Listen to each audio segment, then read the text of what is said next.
Thank you, Encik Ahmad Ibrahim, Encik Ahmad Husni, Tan Sri Tajuddin, Dr. Victor Faisal, Professor Anwar Soom, ladies and gentlemen, some of you friends here. First of all, let me thank the organizers for giving me the honor of being invited to be the speaker today, to be the first in a series which we hope will be something that will be sustained and will project the ambitions and aspirations of the Academy of Science as well as Technology Park Malaysia. Tan Sri Tajuddin, if you will allow me a little indulgence in nostalgia and walking down memory lane, if you don't mind, because I think to put in proper context, because the audience here may not be able to see why I'm standing here representing the Academy of Medicine, talking something about sports, it all looks a little confusing. Basically, I was an athlete, schoolboy, medical student and a young doctor when I competed, but in 1968 I decided at that time to quit athletics and focus on my medical career, and I went off with the government to the UK to do my postgraduate in pathology. And I came back in 1971, and there was a gentleman who came and called me and he said, "Come here, we need help in the Ministry of Sports." Now that gentleman has turned up today. His name is Dato' Peter Velapan. He was then Deputy Director in the Ministry of Sports, and he says, "You come and work with us." So I said, "What shall I do here?" He says, "Come, there's this thing called sports science, sports medicine and all that." So I went and joined them for 19 days. And I asked him after 19 days, "What will I do here forever?" He says, "It's all right, you'll be in charge of this thing." And you know, I was worried because here I was, a specialist in pathology, and then suddenly asked to do sports medicine, and I got cold feet. And I decided to go back to the Ministry of Health. And the rest, as they say, is history. But what he did for me was that he said, "Look, you have an interest in sports, it doesn't matter, you go and further your career in the government, in the Institute for Medical Research, you do what you can, but help us as a volunteer." So that's what I've been doing for 40 years. So I earn my salary and my keep chasing bugs and germs, and I have my fun and involvement in sports, doing, you know, sports science, sports medicine, working with sports bodies and so on. And at that time, in 1971, we were organizing the Southeast Asia Games, and we started the first fledgling anti-doping activities here in this country. And also the next year, Malaysia qualified for the Olympic Games, football, and Dato' Peter Velapan was the assistant team manager, and I was the medical officer of that football team. So we go back all that way. Now that was the first part of history. Then walking down memory lane again, I moved on in my career. I retired from government service. I went to work with the UN agency in Geneva, and I came back in the year 2000, and my other friend, who also happens to be here today, he says, "What are you doing? Come and help the Olympic Council." And he called me Dato' Siah Kok Chee, long-standing Secretary General. And he started me on this whole new journey, which I now am enjoying, working with the Olympic Council of Asia, the Commonwealth Games Federation and the IOC in various areas of sports and science.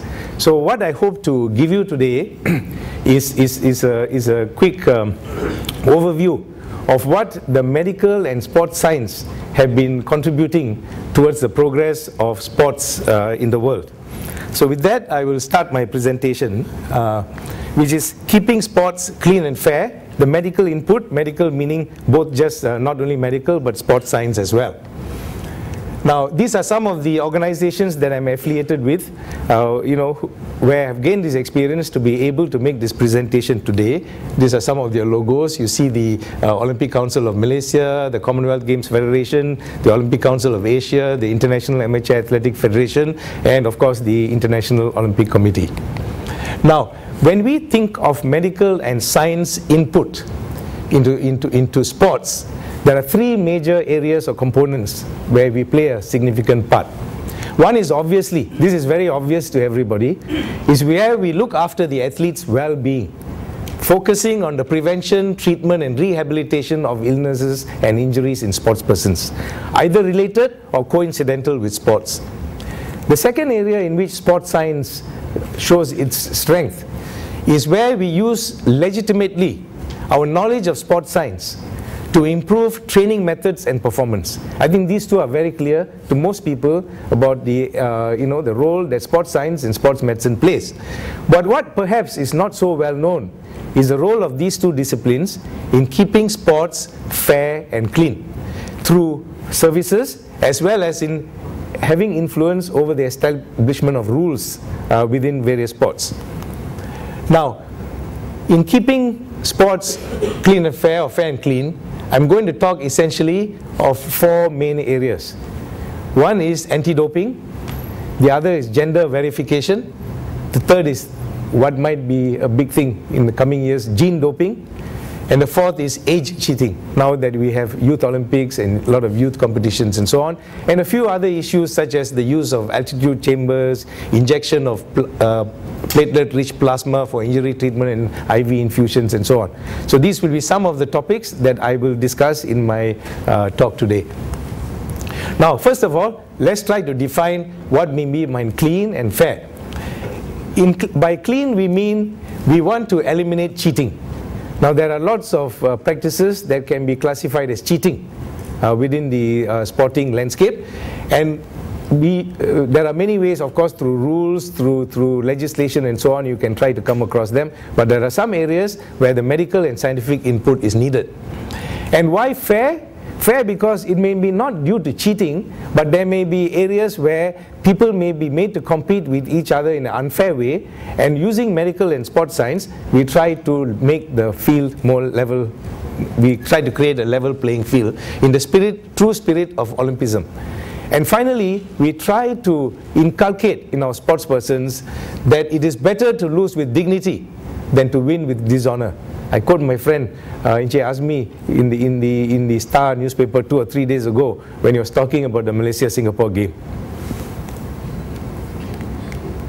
Alright, now for each of these issues, I will try to briefly describe the issue, tell you what is being done about it, how successful we have been, and what are the future challenges. And why is it so important now? It's because many of these problems that I'm going to talk about are expanding and becoming global. They're involving more and more athletes starting from younger and younger ages. And because of the very changing landscape of sports itself, I keep talking about what I say are the 3 mega trends of sports today.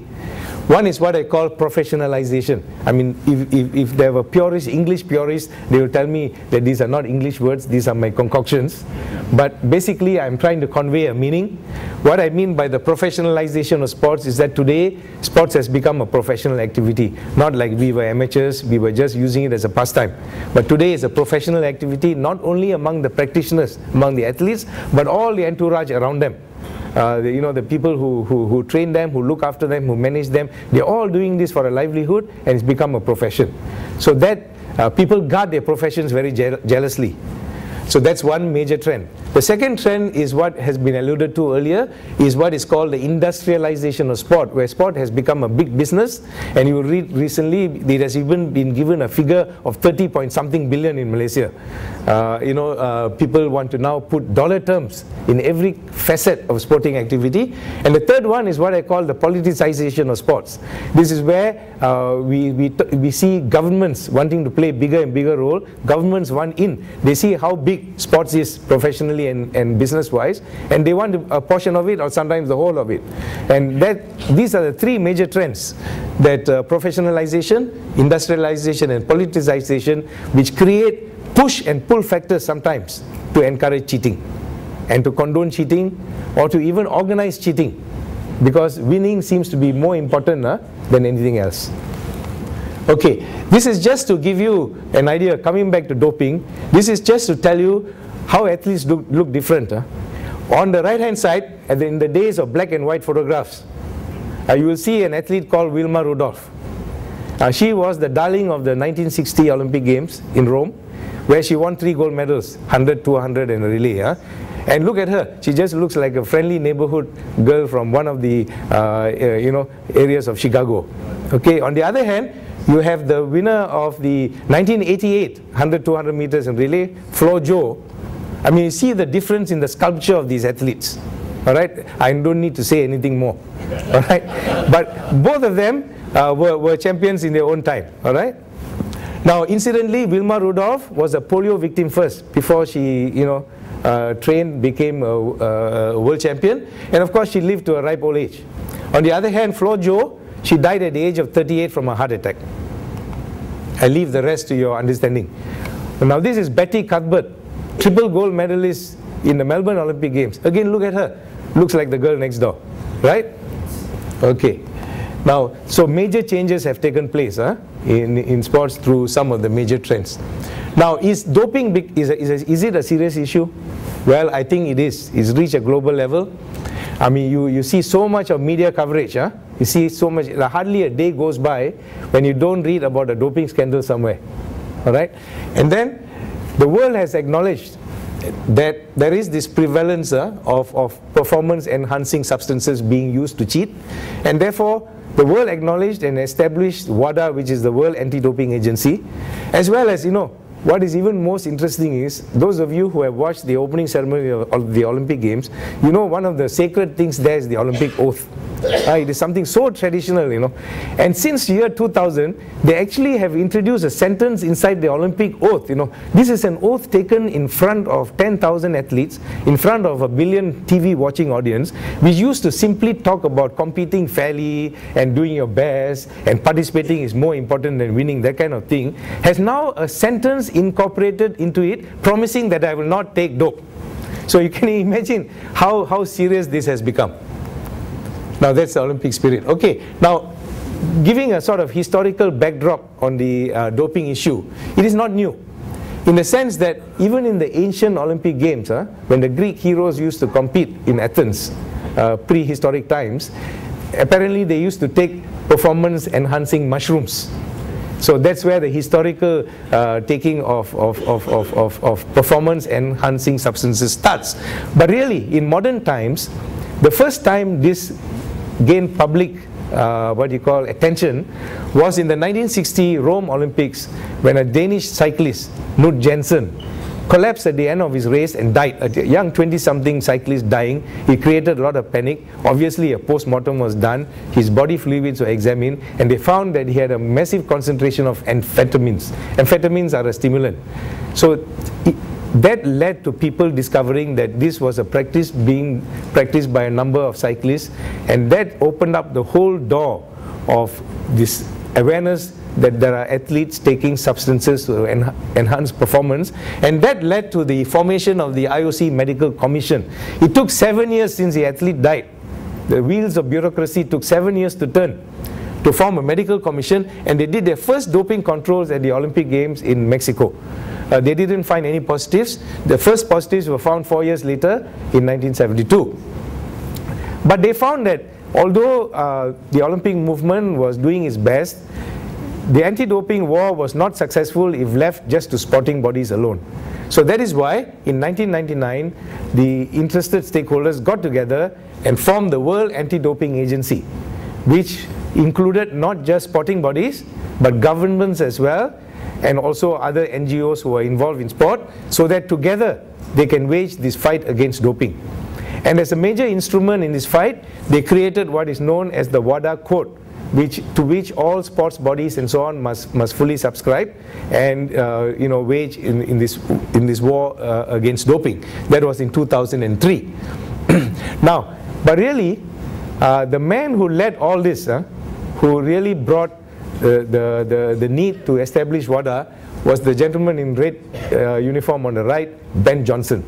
Now, some of you who are old enough to remember the 1988 Olympic Games, 1 minute, Ben Johnson was the fastest human in the world. He even broke the world record in the 100 meters, and the whole world was celebrating his success.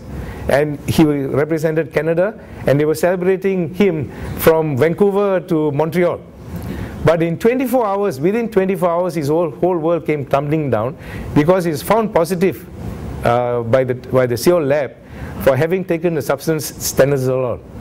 And that shook the whole world up, because here was the fastest human, the most celebrated athlete found to take this dope, and that completely galvanized the world to take some action, and from that led to the formation of the World Anti-Doping Agency and the fight that we have today. Basically, what's it all about? It's all about taking drugs. Now, we live in a way in a drug culture. We take drugs to sleep, then we take drugs to wake up, then we take drugs to get hyper, and we take drugs to put us down. So it's not surprising that somebody will come and advocate drugs to enhance performance. So that led on to things, and basically we can either forget about it or we must do something about it. So we feel very strongly we need to do something about it. So why do we do doping control? Because we want to ensure that one of the last bastions of fairness in life, we always look to sports as a sort of diversion from our cares and woes, and we look to sports as leading us, with all the right values and the right modes. So we want to continue to keep sport fair and clean. Secondly, many of these drugs have serious side effects. Athletes even die from them. I gave you one example just now of an athlete who died of a heart attack at the age of 30 plus, which is not usual actually. And also, athletes are role models for the young. And if, we are going to tell athletes, okay, now you must be like him, he's a champion weightlifter or champion bodybuilder or champion hockey player and so on, he's the greatest thing to be, footballer and all that, and yet we also tell you on the side, this is the drug he's taking. All right? So anyway, so we have to realize that drugs can not only unfairly enhance performance, they can damage health and even cause death. And most importantly, they are against the spirit of sports. That's why we wage this war. Now, what do athletes take? There's a number of things they can take. To increase their strength, they take male hormones, essentially testosterone-based hormones and other steroids. To increase stamina now, they indulge in blood doping, or most recently, of course, there is EPO, or erythropoietin, and its analogues, which they take, which increases their hemoglobin and their oxygen carrying capacity. Then for those events where they need stimulation, they can take amphetamines. And to move classes of weights, many of the sporting events are based on weight classes. And you can fluctuate between different weights by taking diuretics, get rid of fluid, go to a lower class, put back the fluid, and punch all the smaller boys. Right? So you could be doing that. Then of course, you can also take drugs to mask all the other things you are taking. Diuretics to flush out the drugs you have taken, the steroids you have taken, or you can take epi-testosterone to sort of mask the taking of testosterone, or you can take blood diluters just before a test to show that you have not really been taking EPO or blood boosters. So these are the kinds of drugs that athletes take, and we find and we catch them. All right? Now basically, when an athlete is involved in drug issues, now we must realize they are not all criminals. We have to realize that there are three categories of athletes who get caught for drug offenses. The first one, I call them accidental. Why accidental? Because of ignorance. Now, they may not know what are the drugs that are banned. Some of these are in various medications that they may go to doctors who are also not very familiar with the anti-doping rules. So they may take some of these drugs accidentally in some medication that contained it for a medical purpose. So really it is quite sad when they are disqualified from the event. There was a 16-year-old girl who was disqualified from the Sydney Olympics, from the aquatic events, for having an anti-asthmatic substance which was on the banned list. She didn't know, the doctor gave it to her. And yet, she lost the medal because they have what is called the strict liability rule, which simply means that it doesn't matter whether there was intent or whether you were guilty or whether you did it willfully. The fact that if this substance is found in your body, it is a sporting rule and you need to be punished. And there is no excuse from that. That is what we call the strict liability rule. However, more recently now, especially with the thrust from the football fraternity FIFA, they fought for a more flexible attitude, and so there is some level of flexibility that has been introduced into this. Now, first group is accidental. The second group is what I call the victims. Now, many of our athletes are not very scientifically literate. They won't know very much about all these things, and they are, usually they are beholden to their coaches and managers and so on. So they are victims sometimes of manipulation by people who look after them. There are some coaches who, because they have their own KPI and oncoming contracts to renew, may want to achieve results, and they just tell this athlete, this is good for you, you take it. So sometimes they are victims of these things. And there was a time when such what you call giving of drugs was even nationally organized. I mean, all of us know how the East German sports machine became such a powerhouse, and eventually when the Berlin Wall crumbled, there was enough documents found out to find how they were doing institutionalized doping of the athletes, and I mean that is history. So even governments and agencies have actually gone about in an organized crime, I call it, where they have actually used athletes for purposes of propaganda and success. Then the third group, of course, is where you have the hardcore athlete who really took doping substances, knowing full well why he's doing it, and full well doing it for the purpose of enhancing his performance, sometimes believing that if you don't take it, you don't make it. All right? Now, how do we respond to all these challenges? Now, we have a number of pillars in this anti-doping war. One is through education and awareness. So the World Anti-Doping Agency, as well as agencies in the country and so on, we have programs and talks, brochures and so on to try to educate athletes on the do's and don'ts, how to look after themselves, and how to make sure that they do not accidentally take these substances, or do not allow themselves to become victims, or do not be motivated to take drugs yourself. Then that won't be enough. Education and awareness is important, but you know that unless you have deterrence, things won't work.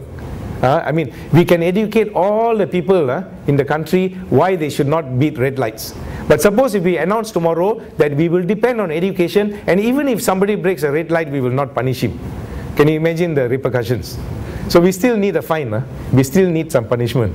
So we need all of this, so we have deterrence. So how do we put the deterrent factor into place? We test athletes and we look for these prohibited substances, and then if we find them, we take sanctions of them. Originally, this used to be done only during competitions. After somebody wins a gold medal, we check him. If he's positive, we try to take his gold medal away. That's what we used to do. Then we realized that athletes were very clever. They used to take drugs, become very strong, and they knew that 2 to 3 weeks before the games, if they stop the drug, the body is still strong, they've already got strong, but the drug is out of their system and they pass the test. And they will get away with it. So to offset that, the agencies introduce what is called random, unannounced, out of competition. In other words, any athlete who is in the top bracket can be tested for a drug anytime, anywhere in the world. And they have flying squads that actually go out and test them. And the purpose of this is to catch them when they are least aware that they could be tested, and they're actually taking these drugs during the training period to build themselves up. So that out of competition is today the mainstay really. You actually catch more people in the out of competition than during the competition time, because they feel that they may not be tested or may not be caught. Then after that, we have various kinds of sanctions. That we sort of give them periods of ineligibility. We take away their rewards and so on as deterrents. So based on these kind of principles, we hope to wage the war against doping. Now initially, as I said, a lot of these activities were done piecemeal by the different sports federations until the formation of the World Anti-Doping Agency in 1999 and the establishment of the WADA Code in 2003. Now, having set up the WADA Code, all sports bodies had to sign this WADA Code. Sports bodies meaning national Olympic committees and international federations, as well as on the trickle-down effect, in our case, the national sports associations, all of them had to sign the code. If you don't sign the code, if an Olympic committee doesn't sign a code, that National Olympic Committee is not allowed to field a team in the Olympic Games. Now, as of now, we have more than 200 National Olympic Committees, and I'm happy to tell you that all the 200 National Olympic Committees have signed the code, because none of them wants to miss the Olympic Games. All right, that is the sports bodies. But since they realized that unless you bring the governments on board, this alone won't work, so they tried to use the UN system, and they've created what is called the UNESCO, using UNESCO as the platform. They've created a UNESCO resolution, Convention Against Doping, hoping that to get governments to sign. Now this brings governments on board. The other one relates to sports bodies, and if a sports body doesn't sign, they can't go to the Olympic Games. Now on the other hand, they've got governments to buy in, and so far about 2/3 of the governments have signed in. So what's the penalty for governments that don't sign? They don't want to punish the athletes, they don't want to stop them from going to the Olympic Games, because the NOCs are sending the teams, and if the government doesn't sign, it won't be fair to stop the athletes from going to the Olympic Games. So what did they do? They allow the athletes to go to the Olympic Games, but if the Olympic Games, if the athlete wins a gold medal, he can collect his medal, but the national anthem won't be played and his flag won't be raised. So that's the only way they can put a hold on the governments. So London Olympics is coming. They are hoping that all governments, especially those who have a chance to win medals, will sign this code. Otherwise, the anthem won't be played. The athlete will be allowed to compete. He'll be allowed to win. Gold medal will be given to him, but no anthem and no raising of the flag. Now, meantime, as I explained, the World Anti-Doping Agency is today the global agency that is responsible for looking after all anti-doping measures. It's a partnership between sports bodies, governments, stakeholders, and also independent agencies. Now, this is the flag raising ceremony in the Olympic Games. So if your government doesn't sign the UNESCO declaration and you win the first gold medal, you won't get to. Now, Malaysia is hoping to win its first gold medal next year in badminton. We have already quickly signed the convention. Okay. Now, what are the enabling instruments that allow this anti-doping fight? First is what we call the WADA Code. The code prescribes all the actions that can be taken, and associated with the WADA Code are the international standards for various things like testing for the laboratories. Now, the testing laboratories have to be accredited by the World Anti-Doping Agency. There are now 33 anti-doping laboratories that are recognized by WADA. 5 of them are in Asia, 6 actually now. 5. It used to be 6, now 5. Malaysia was one of the earliest. Sadly, we are now have been suspended by WADA, so we are currently not on the list. Now we have Tokyo, Beijing, New Delhi, Bangkok, and Seoul. So these are the existing laboratories in Asia out of the 33. Then we have what is called a prohibited list. This prohibited list is issued by the World Anti-Doping Agency every year. This list is revised every year depending on current knowledge. And in October of each year, they will release the list to be valid for the following year. And this list is the backbone of the substances that are banned and the methods that are also banned. And it is the sort of list that all our doctors who deal with sports persons should be familiar with, the athletes themselves, coaches, and so on and so forth. And all of these instruments are implemented through the anti-doping rules, which the International Olympic Committee, international federations, etc. will put in place. Now, there are still many challenges which we face in this anti-doping movement. One is, to be very frank, we are not catching all the cheats, because we only have windows of opportunity to catch them. And at other times, they are able to use them and then to get away with it. So, but we keep on trying to improve the methods and so on. And some of the athletes are very skilled in manipulating. They can use masking agents or even some physical things that they have developed, for which we also need to change the rule. I give you one very simple example. We found that some athletes were actually having little bulbs, rubber bulbs filled with urine-like fluid, which they keep under their armpit and have a little tube running all the way down to where. And then when they need to pass the urine, they will just press this and the fluid will come out of the tube and not from them. And they collect it into a bottle. So we have changed the rule. Now the person collecting the urine actually has to squat in front of him and watch the urine coming out of the body. All right? Okay, so we have to keep on one step ahead. The next one is new drugs. There are constantly scientists working on the other side who are coming up with new drugs. And the dope catchers are actually 3 years or more behind the dope makers. Because, now, for instance, if you are talking about a drug for medicine, when you have a new drug for medicine, it has to go through very stringent regulatory measures. And it takes maybe 10 years before a drug is put on the market, But for these kind of drugs, all you need is a rumor. You pass a rumor saying such and such will make you run faster, or will make you carry heavier weights, and the athlete is willing to take. He's not asking for FDA permission. All right? He's willing to take. So meantime, these drugs are not on the market, and we will not know about it until somebody whistle blows.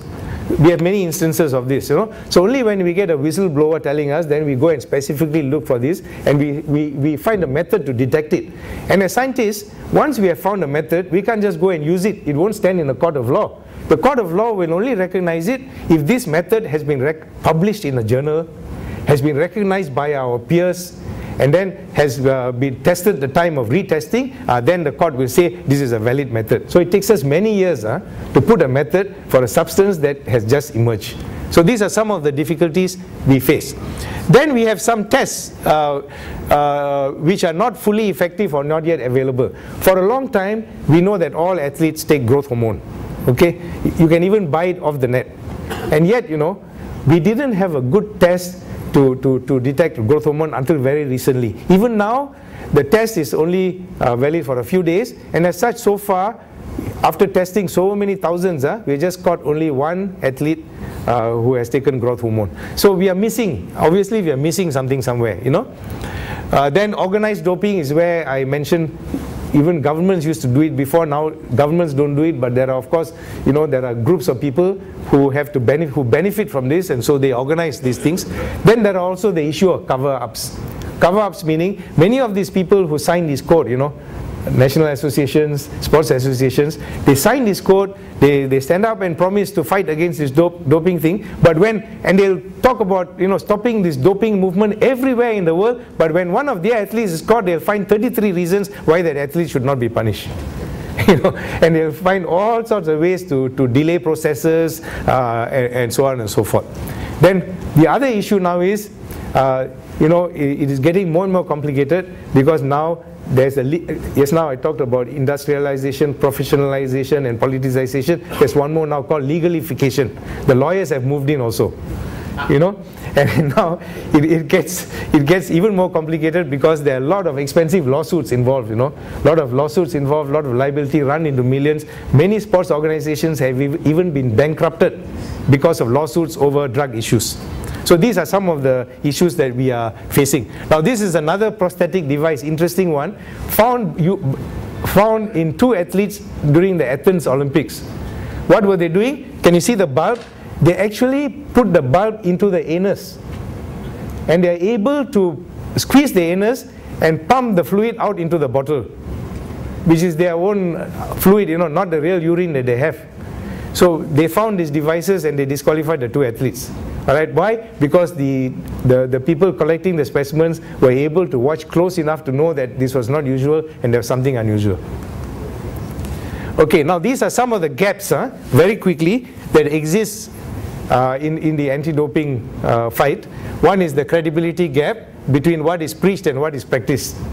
The next is the analytical gap between what is taken and what can be proven. Like I mentioned, there are some substances, although we know they could be taking, but we don't really have a test for them. Knowledge gap between what is happening and what is really known. A lot of conjectures, we don't really know everything that's happening in the field. Then the harmonization gap, that is the gap between sports, between international and national agencies. Legislation gap between sports rules and national laws. Sometimes, the national law may not allow a sports law to be what you call institutionalized or instituted on a particular doping offense, because they have all kinds of national laws that may protect the livelihood of an athlete, for instance, livelihood of workers. So an athlete is considered a worker, and you can't be doing something that robs him of his livelihood. So you get these kind of clashes.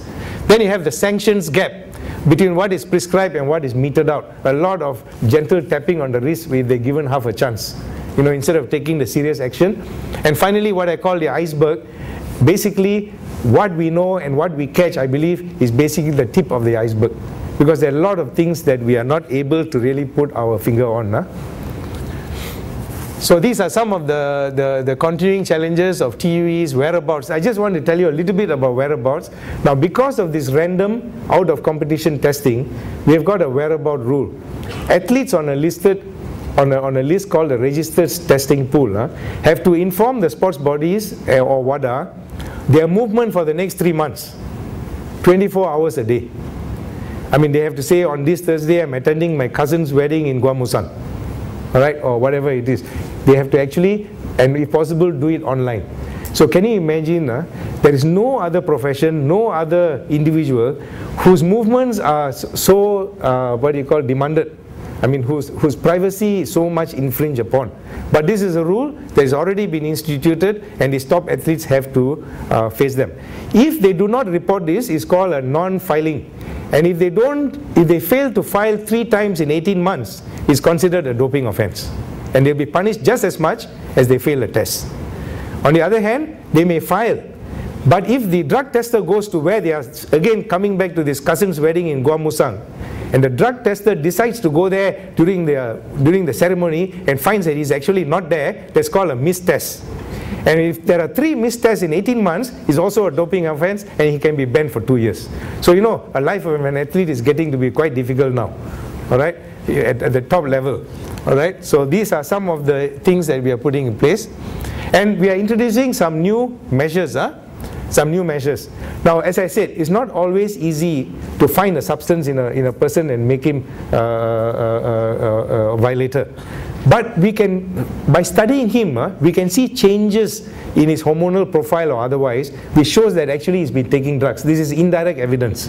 All right. So what do? We have now created this concept called a biological passport, where an athlete has to be tested regularly and his steroid hormone profile is documented. And you know that whether this is within normal limits as a normal person who doesn't take drugs, or if there's sudden shift in their profile, then we know that he's been playing the fool or taking some drugs. So they not only have to be caught for a positive test, but they actually need to have a constant and regular profile. So they have a sterile profile as well as a profile for hematological parameters. These are blood markers to show whether they have actually done blood doping or taking erythropoietin to enhance their hemoglobin or their oxygen carrying capacity. There's also constant research. WADA has research money which they give to researchers to find new detection methods and new methods to improve this anti-doping war. Then they have created this new system of incentives for whistleblowing. For instance, if an athlete who himself has taken drugs, but if able to whistleblow and say where he got this drug from, what his source was, who gave it to him, then, and if those people can be caught and punished, he can be let off. You know, so that is a reward for actually for whistleblowing and for opening up more avenues for fighting against dope taking. Then what is most interesting is the introduction of what we call non-analytical violations. In the past, an athlete could only be punished if he had a positive test. But today they widen it to a lot of non-analytical violations, such as if he has possession of these drugs. If these drugs are found in his bag, he's almost as guilty as having taken it. Or if he's distributing to others, even if he's not taking it, he's distributing. Or he runs away from a test. If he's picked up for testing and he runs away, that is also equal to failing a test. If an athlete has been picked up for a test and he runs away, it is equal to failing the test. And he will be punished just as much as if he failed the test. All right? Then you have, the criminalization aspect, where law enforcement agencies are also now coming in and to work together under the UNESCO convention, convention where governments are also coming in. Now this just to give you an example, you know, now of how dramatic this can be. I already told you the story of Ben Johnson. Now you may remember this athlete, Kostas Kenteris. Kostas Kenteris surprised the whole world in Sydney in 2000 when nobody knew him, and he came out and won the 200 meters. Out of the blue, he beat all the Americans and everybody. He was the toast of Greece, you know, from Crete to Athens, all right? And he was a big hero. And sure enough, 4 years later, the games went to Athens. And who is going to be the homegrown hero?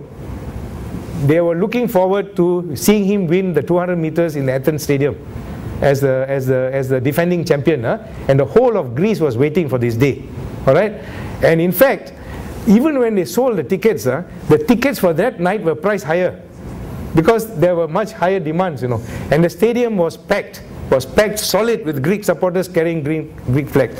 Now what happened was, in between what happened was, he and his other athlete, actually when they were picked for testing, they tried to escape.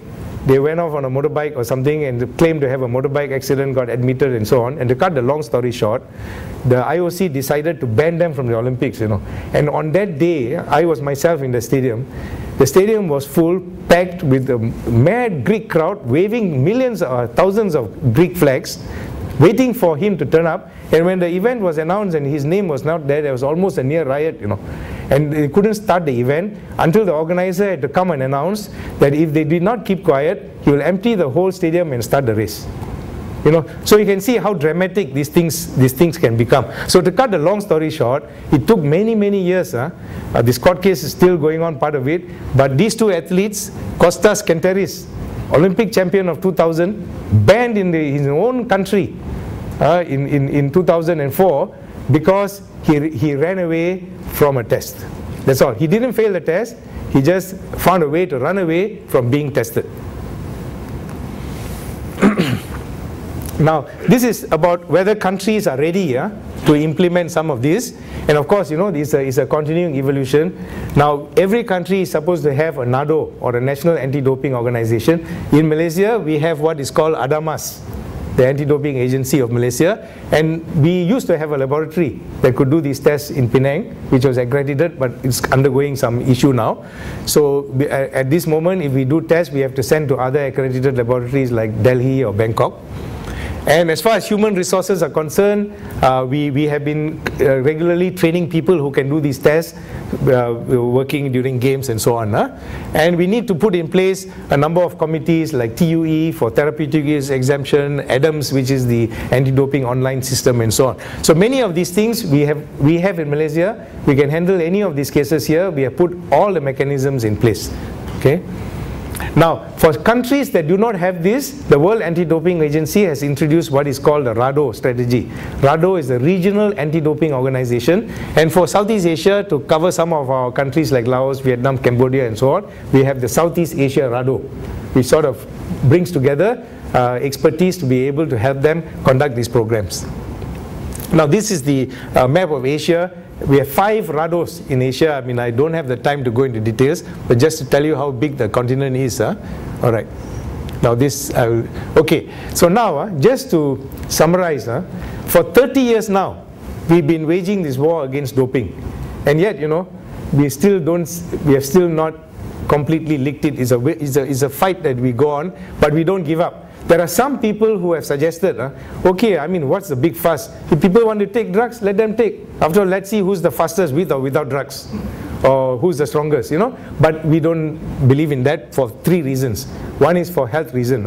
Health reason because many of these drugs actually are damaging to health, even cause death. Secondly, for ethics and for fair play. Now, many of you have played the games of snakes and ladders. You know what it is, all right? Now, basically, this is a game where you throw dice, and you know, if you find a ladder, you climb, and if you find a snake, you come down, and finally the aim is to keep on throwing dust until you reach the end of the game, right? Now, you know that if you sat down and played this game, of course, every time you come to a snake, you got to come down, but you got a ladder, you got to go up. But you know very well, if you refuse to leave your seat and you continue to play this game, finally you get to the end, isn't it? All right. So that is the perseverance and the persistence. Okay. Now, I'm moving on to another topic, which is also an issue where the scientists have been often called to come and try to resolve. This is the issue of gender in sports. Now, until the 1928 Olympic Games, there were no women's events. But they introduced women's events in 1928 because they recognized the difference in physical capacity between men and women. I mean, we all like to talk about gender equality and so on in many things, but we do admit that when it comes to sporting performances, because of the difference in hormonal makeup and receptivity to hormones, males do have a physical advantage. It's quite clear. All right, physically we have an advantage, and certainly if you put together men and women, the men will win all the time. All right, there will be some men who are weaker than some women, but there will be, of course, you know, that is the spectrum. But the fact remains that men do have an advantage. All right. Now, basically the differences in performance were due to male androgens. All right. So what has happened is, over time, there have been complaints or beliefs in the early days that there were some athletes competing in the women's events who didn't look women at all. All right. And they were not only that, they were winning easily and creating a furor for others. One example was the famous press sisters. I don't know whether some of you are old enough to remember. This was what triggered some of this whole movement on gender. There were two sisters from Soviet Union called Tamara and Irina Press, who used to win a lot of the strong events in the ladies' Olympic Games. And so people began to complain, and the international agencies decided to find ways to ensure that only females took part in women's events. All right. So these are some of the reasons why males have an advantage, because of the hormones, height, body composition, muscle mass, muscle endurance, cardiovascular capacity, and so on. Okay. Now basically, there are some events which are not gender sensitive. In these events, like equestrian, archery, shooting, and yachting, it shouldn't matter, and they don't make a difference between boys and girls, or men and women. Okay. Now basically, what is the issue here?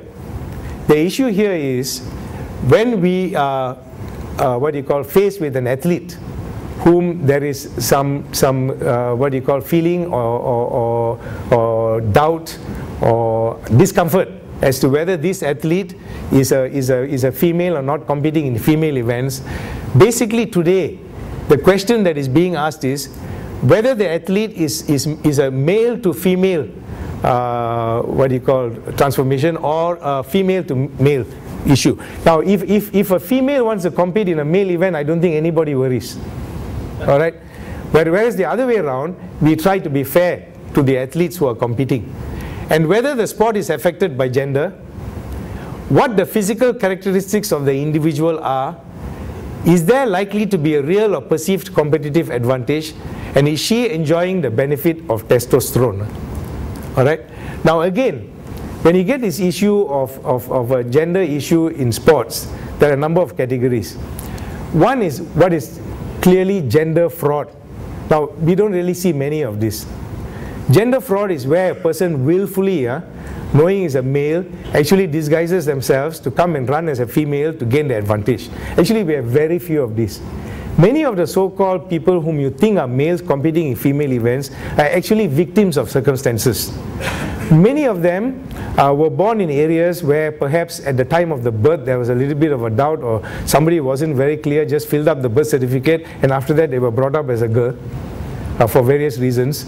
And then suddenly when they are 20 or 25, they are told, hey, look, you are not a girl, you are a boy now. So I mean, there are lots of victims of circumstances. So those you would not call them fraud. You call them misrepresentation. Then there are issues of transgender, where a person may be a male but has the psychological and mental makeup of a female, and vice versa. So I mean, she feels that she's a female, but physically everybody recognizes her as a male and says you go and run in the male events. But she feels that she's a female and wants to compete in the female events. And then you have various disorders of what we call sexual determination, intersexes and so on, and many congenital and pathological conditions which give a lot of cases within a wide spectrum. So basically, what is involved here? Involved here is a spectrum of cases that we need to classify and we need to handle. So what used to happen before, when this issue I showed you about the press sisters came about, so the sports bodies decided they had to do something. So the first step they did was, at the athletics body for instance, they said every athlete entering the female events will undergo physical examination. So what they did was, they actually made all the girl athletes before the start of the competition parade before a panel of doctors who will look and say whether they pass or not. All right. Clearly, that was not very dignified, and also, it led to a lot of objections. So they asked the scientists to work on it. So scientists thought, oh, it's not a difficult thing initially. They thought, after all, females have two X chromosomes and males have one X and one Y. As long as we can prove that the person has no Y chromosome, they can be a female and compete in the female events. So they created this test called the bar body test, where they used to take a scraping from the mouth or from the hair, and then used to look for the bar body which signified the extra X chromosome. So they introduced this and called it the gender verification test. So what happened was, before all major international competitions, every female competitor had to come there and get a test done, either taken a scrape from the mouth or pull out the hair and sent to a lab, and they checked. And if they didn't find the bar body, which means that there was no extra X chromosome, these girls were told to go home. And you know, many of these girls were unfairly sent home because science later showed that gender and sex are not so clear-cut. All right, so that also became contested, and after that they dropped it for a while. Since the Atlanta Olympic Games, they dropped doing any gender verification. But now they have grappled with the problem that now and then you do get complaints that there are guys competing in girls events, and what do we do about it? So basically, having abandoned earlier testings, they have now come to realize that actually gender and sex are not so straightforward. There are issues of gender determination where sometimes there's gender misidentity as well as gender fraud. Then we recognize that gender has many components. All right, one is there's chromosomal sex. This is the 2XY. Is the chromosomal part of it, but that alone is not enough to define gender. And we also separate between sex and gender. Sex is your chromosomal makeup. Gender is what you think you are. All right, and people have a right to think what they are. That's what they say. That's what globally they acknowledge.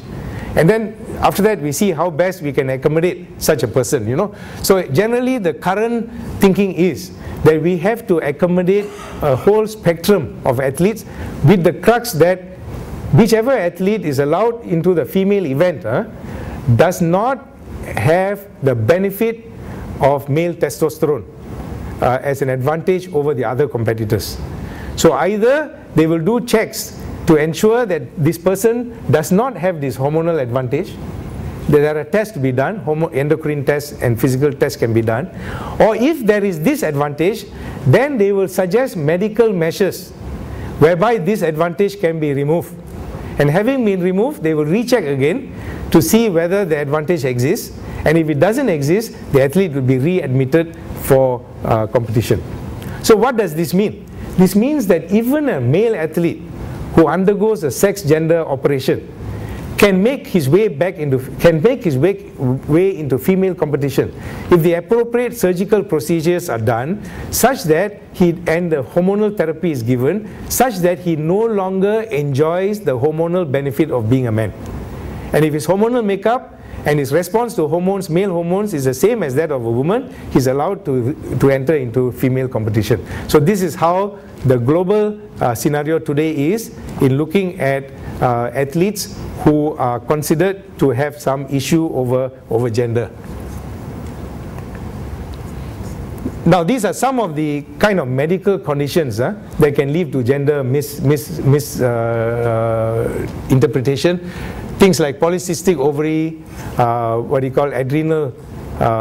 androgen insensitivity syndromes, ovotesticular syndromes, DSD determination, disorders of sex determination, cancer of the adrenal gland, congenital adrenal hyperplasia, etc. These are various medical conditions that can lead to doubts about an athlete's gender, which need to be resolved. And so, as an example, the International Athletic Federation, which had to grapple this problem after the Castor Semenya case, when that was blown up into the world prominence, they have now come up with rules and regulations to handle this, and they've put it in their rules. And to cut the long story short, even this athlete Castor, she has followed these rules and now has been readmitted, and she will appear in the World Games, in the World Athletic Championships in Daegu later this month. So she has been found to satisfy all the rules and regulations that have been put in place by the International Amateur Athletic Association. Now basically, these new rules call for a 3-level medical examination. So basically, there will be no routine check for gender. In other words, not like we used to do before, physical exam or buccal smear examination, no routine check. Athletes will just be allowed to enter where they want to enter, male or female, only if there is a complaint from somewhere, or if during a doping test, a doping control officer sees something he shouldn't see, then he can lodge a report, or some other way in which this problem surfaces, then very discreetly, with bearing, with all confidentiality, the athlete and the National Federation will be advised as to how to take steps to find out, assess, evaluate the athlete through a series of 3 medical level examinations, ending up with an expert panel that will advise on how this athlete, whether this athlete is eligible to participate, and if not eligible, what are the medical interventions that can be done, which will eventually make the athlete eligible. Okay?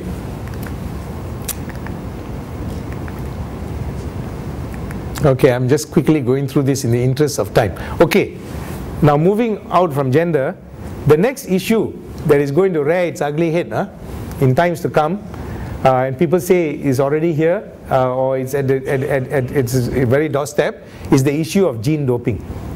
We actually now have the scientific ability to introduce genes into people. It's called gene therapy. We know many diseases are gene related. So we have the ability to try to replace the defective gene. We have vehicles to do this. So now the next thing is, why not put in the genes that give you physical prowess? I mean, we are told that even Hitler tried to do this during his days, when he wanted to put top sportsmen to get married to each other and produce breeds of sportsmen, alright, or whatever it was. So anyway, so there were eugenics even thought of before. But now we actually have the scientific ability to introduce genes into people, And so one wonders, when will this enter the realm of the sporting landscape? So many people believe that it is a matter of time before this can be exploited.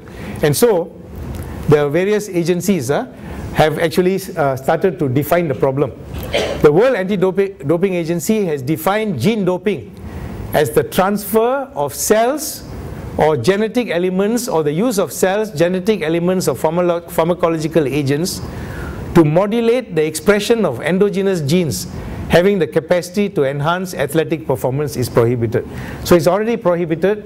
We may not have yet the method to detect it, but if there is evidence under the non-analytical violation, if we have evidence that somebody is using this, we can take action. We have the potential to take action. Alright? Now, just to show you what can be done, these are some animal experiments. Using one single gene, they were able to transform an ordinary mouse into the super mouse on the right hand that you see. So can you imagine if similar manipulations are done on human beings? Okay, what will happen to the bodybuilding, weightlifting, and all these games? Okay, but the international agencies have decided to be aware of this and to do what is called a preemptive strike. So in the year 2001, the IOC convened a special commission to discuss this, and followed by 2002, the World Anti-Doping Agency also worked on this, and the keynote was in 2003, this has already been included in the code and has become a prohibited method. Now, how do we find out whether somebody has has done a gene transfer or not? Again, scientists are working on this, and there are a number of approaches. One way is to track, because one way in which we put genes into people is to use viruses, because you can make the virus carry the gene and bring it into the person. So one way to detect this would be to track the immune traces left by the viruses which were used in immune doping, and also to focus on secondary changes that may happen from the gene. You may not find the gene directly, but you may be able to show what are the effects of the gene. Thirdly, you may identify molecular changes which follow the gene mutation, which is what they call a molecular signature. In molecular biology, molecular science, you can find ways to actually look at what we call the molecular signature. And this has been manipulated, we should be able to get an inference that gene doping has been tried. And the one breakthrough was in September 2010, a WADA-funded research project reported for the first time that the direct and long-term detection of gene doping by the abuse of gene transfer techniques is possible in conventional blood samples. So this is a breakthrough in the fight against gene doping. Okay, now we come to the issue of age cheating. Now you know, even we now have the Youth Olympic Games. And we have a lot of youth games in various sports.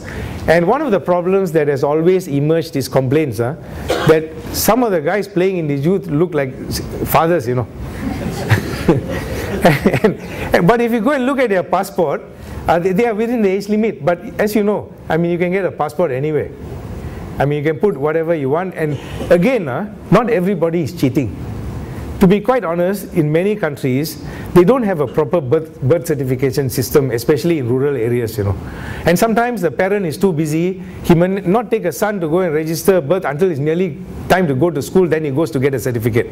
You know, so there are lots of things, not that people were just only cheating, but of course there's the issue of cheating as well. So anyway, either with cheating or not with cheating, if you got age groups, you want to make sure that there's fair play and that everybody is having a fair go. So what do? Again, they asked the medical fraternity or the scientific fraternity to come up with ways in which we could determine whether somebody is cheating or somebody is not of the appropriate age. And nowadays, the temptation to cheat is even becoming more because of the big money in sports. And now even youth athletes are being rewarded very handsomely. I mean, even we see, for instance, even in our local context, you know, people even before the competition, they're talking about what is the reward for this competition, what does a gold medal earn, what does a silver earn, and so on. We are creating this culture of earning money from these performances. So it's not surprising that if there's an opportunity to cheat and win this kind of thing, people may try. All right. So we have to combat with this. And as I said, it's not always due to cheating, but whether it's cheating or not, we still want to try to be fair. Okay, now it's not only an issue of fair, you know. We need to be quite accurate about the age. We need to be strict about this because two things. One, it also needs to protect the health and safety of athletes, both who are underage or overage. For instance, if an athlete is underage, in a sport like gymnastics, for instance, they have a minimal age limit. Because anybody younger than that can put through the rigorous training, you know, can have serious side effects to later bone development. Athletes. Can you imagine putting stronger athletes in a combat event? The athlete is stronger than his peers, and he'll be a danger to the other players. So this will be a problem. So to sort of offset all that, we need to actually come up with ways and measures. Now even some veterans are cheating. Now the other way around. You know, you have classes, you know, 50 to 55, 55 to 60, 60 to 65. So somebody who is 55 can claim to be 65. Again, they want us to check whether that's true or not. So we have all these kind of situations.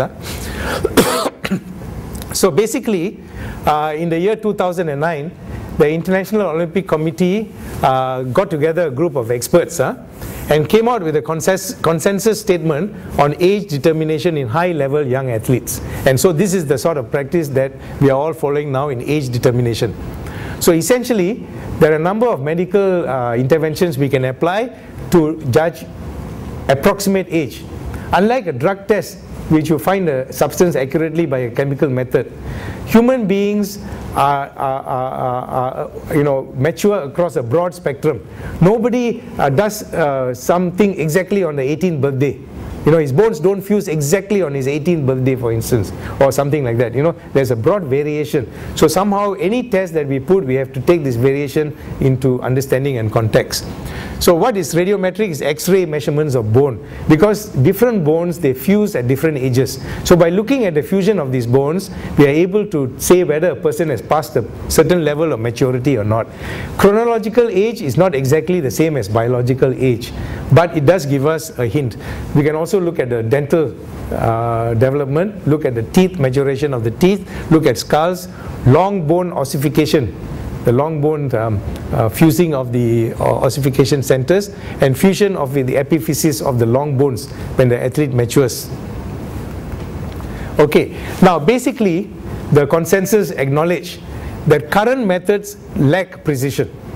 Because there's a difference between the developmental age versus the chronological age. It all depends on nutrition, depends on genetics, depends on ethics, ethnics, different geographical areas and so on. Maturity levels are at different ages. So there is a difference between developmental age and chronological age. And what people rely on mostly is X-rays of the left wrist. But today, in many countries, X-rays are not allowed. Because you don't go around X-raying normal athletes, exposing them to radiation just to check their age. If you subject somebody to X-rays, it's because they have a medical need. So a lot of countries don't allow this. So the alternative is do an MRI, but MRIs are expensive and not easily available. So one of the potentials they're looking at is to introduce ultrasound. Because ultrasound is less invasive than X-rays and eventually can give you the same answers. But we admit, that as far as using these methods are concerned, you can have an 8 to 12 month gap, sometimes even up to 2 to 4 years, between the real age and the actual developmental age. So really, you cannot fix a date. For instance, if you say athletes participating in the Youth Olympics must be 18 years by 1st January, using some of these tests, an athlete can be failed or passed erroneously because the period of variation of these maturity can be as much as 1 year. So you could miss out by a year in both directions. In both directions, an athlete can mature early or an athlete can mature late. Okay, so we need to continue to do research and also some level of education.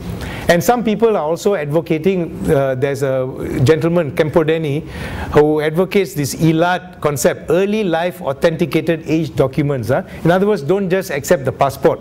Demand to see the original birth certificates and so on, because passports can be manipulated even the day before departure.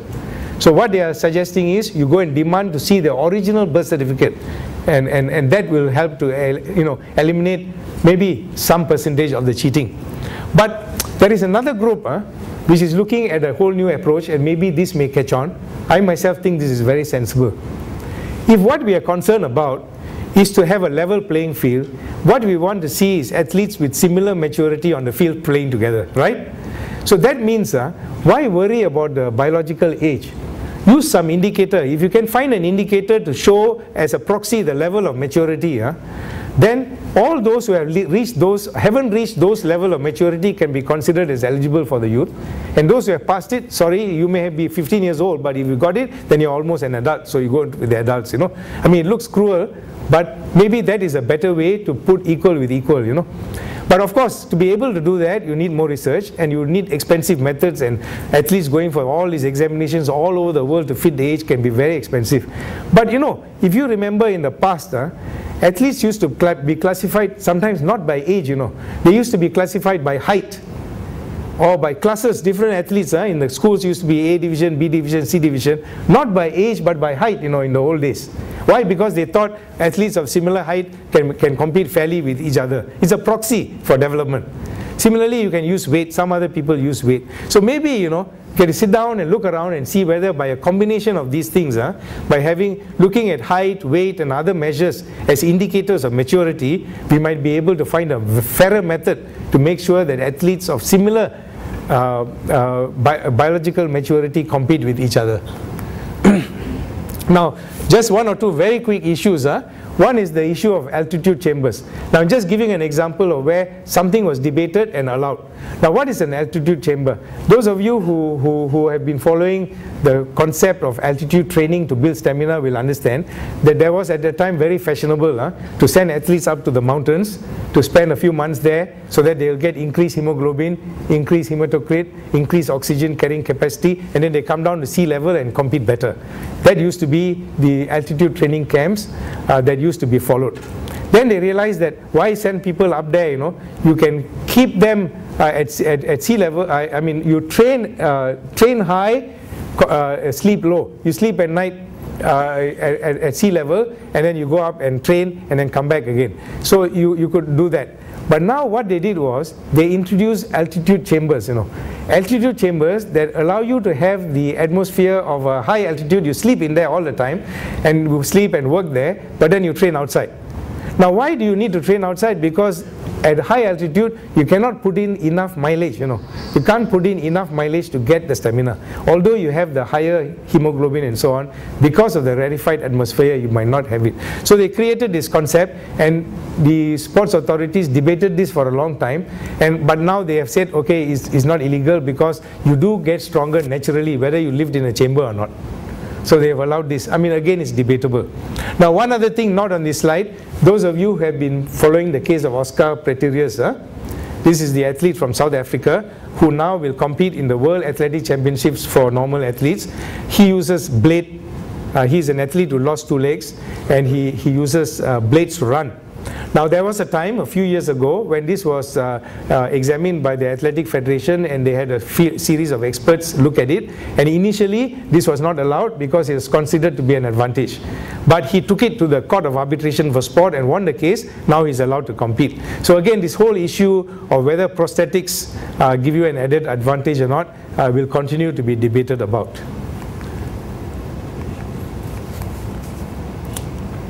Okay, so essentially, now, what brings on all these things that I've been talking about?